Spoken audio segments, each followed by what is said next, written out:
Okay, exam part 2. Class 1 was the introduction. I really liked the competence and joyfulness chart, and it helped me to consider some things in my own life. Class 2 was positive psychology. I liked that it showed that LDS people are happy, satisfied, and stressed, and worried. So those things can still go together. Class 3 was flourishing. I liked that we learned that happiness was not bound to a cheerful mood. Positive emotions there, but it's not all of it. Class 4 was achieving authentic happiness. I liked learning about active constructive responding. I tend to take a passive approach, so that was good for me to recognize that. Class 5 was the how of happiness. I was happy to learn about that myth that says happiness lies in changing your circumstances. I think a lot of people believe that, and I did. So, Class 6 was Love and Positivity 2.0. I thought the biological impacts of love were really interesting about that nerve, building that nerve through love, literally making you healthier. Class 7 was Flow. I liked that loss of self-consciousness was part of this, because I think that really contributes to you not being engaged when you're self-conscious. That was cool. Class 8 was meaning and achievement. I like that they compared a happy life versus a meaningful life, and that the people who have meaningful lives are usually givers. I thought that was cool. Class 9 was happiest places. I like that all 5 places had different reasons for being happy. There's not necessarily just one way. Class 10, why we do what we do. I liked the cube experiment. I thought that was cool. That the people who were paid stopped, whereas the people who weren't did it because they wanted to and they were interested. Class 11 was the self-determination theory. I like that you need both autonomy and relatedness. I like that. Class 12 was time famine. I like that quote by Wordlin about busyness not defining your worth. I think a lot of people think that or believe that, and so that was a good reminder.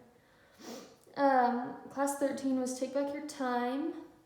I like the quote by Ballard saying getting rid of time consumers that aren't contributing to an ultimate goal. So that was also a good reminder. Class 14 is Building a Good Life in the Digital Age. I like the Plato principle about getting away from Athens. I've actually used that a lot during quarantine, and it's been really helpful. Class 15 is Intentional Families. The awkward family photos were the best part. Family meals was cool. I didn't realize the gravity of family meals, so that was cool, and now something I can focus on more. Class 16 was Family Rituals. I like the couple rituals about talking time. I'm not currently married, but I think that's good to know, and also just in relationships. Class 17 was Last Child in the Woods. I thought it was crazy that the mental health problems that can come from being indoor and sedentary. So that was really interesting for me. Class 18 was the Experience Economy and Experience Staging. I hope to go into experience design, so this was cool to learn those 5 parts that go into experience staging, and I think that's helpful for me, especially in the future. Class 19 was Fostering Empathy. I like the reminder to never suppress a charitable impulse, because you're betraying yourself, kind of, and I feel like I tend to do this sometimes, so that was helpful. Class 20 was Design Thinking. I like that it really emphasized quantity over quality. I get stuck on that a lot. Class 21 was Designing Your Life Intro. I like that dysfunctional belief that your degree determines your career. I need a reminder of this all the time lately. Also, I love that your passion comes after you discover and develop, not before.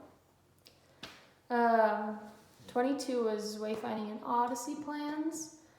I like that simple statement that says follow the joy to get where you're going, to find your passion, to find your career. Just follow what makes you happy, which is cool. That's a new perspective.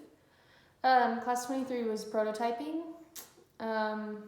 I just like to emphasize that you can try and fail a lot without really investing.